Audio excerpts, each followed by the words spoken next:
যারা যারা বলে প্রবাসী মানেই টাকা, তাদেরকে বলছি যদি সম্ভব হয় তাহলে একটু প্রবাসী এসো।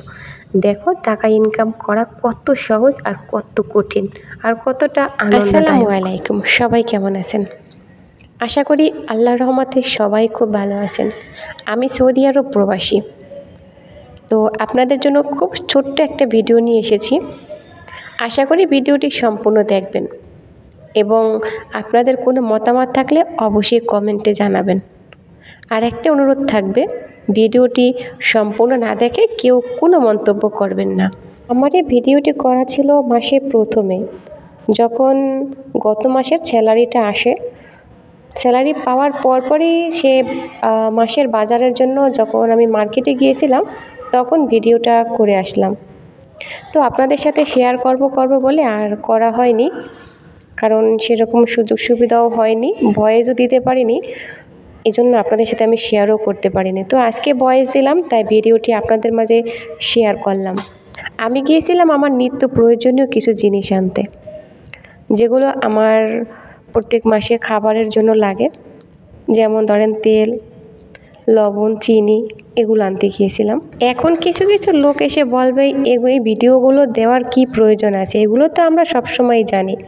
তারপরও ভিডিওটি হয়তো অনেকের ভালো লাগতেও পারে, অনেকের ভালো লাগবেও না।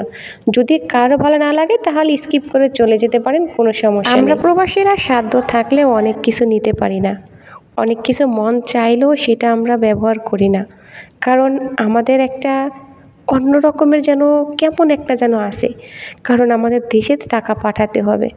আমরা এখানে ভাড়াটিয়া বাড়ির মতো, হয়তো দুনিয়াটাই আমাদের ভাড়াটিয়া, কিন্তু আমরা আমাদের বাংলাদেশ ছেড়ে আমরা যখন একটা ছেলে কিংবা একটা মেয়ে প্রবাসের মাটিতে পা রাখি, আমরা কিন্তু ভাড়া বাড়ির মতো, কারণ আমাদের কখন কোথায় নিয়ে যায় কেউ বলতে পারে না। তো বন্ধুরা, আমি এসেছিলাম, বললাম যে নিত্য প্রয়োজনীয় কিছু জিনিস নেবার জন্য এসেছিলাম।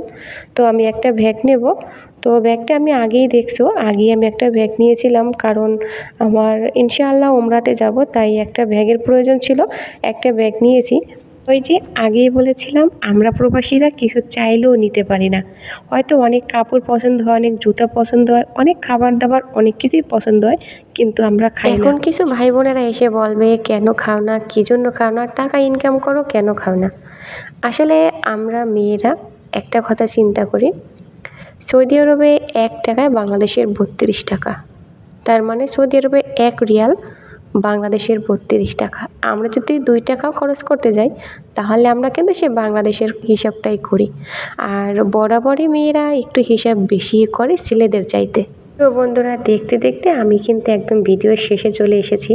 তো আমার কেনাকাটা শেষ হয়ে গেছে আর এখন কাউন্টারে চলে আসছি। এখানে আসার পরে দেখো ছোট ছোট 2টা বাবু এখানে খেলতেছিল সাইডে, হয়তো দেখা যায় না কিন্তু আমি দেখেছিলাম, তোমরা দেখতে পাবে, একটু দাঁড়াও। এই যে দেখো 2টা বাবু ওরা খেলতেছিল। তো আমি চলে আসলাম মাছের দোকানে মাছ কিনবো বলে।